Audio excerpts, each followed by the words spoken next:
สวัสดีครับกลับพบกับแสนดีอีกหนึ่งครั้งนะครับกับการเทสสัญญาณมือถือวันนี้เรามาอยู่ที่ปั๊มน้ำมันปตทนะครับสาขาทวัดบุรีหน้าเซเว่นนะครับ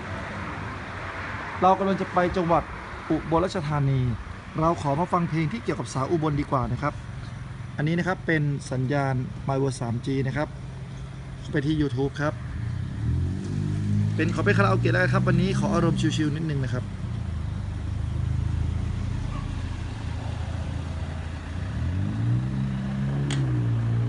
นี่ครับมาแล้วนะครับสัญญาณคมชัดมากๆเลยครับฟังเพลงกันไปเพลินๆนะครับวันนี้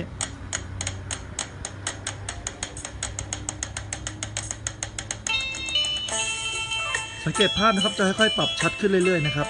ตอนนี้สัญญาณมาเต็ม1 เมกนะครับ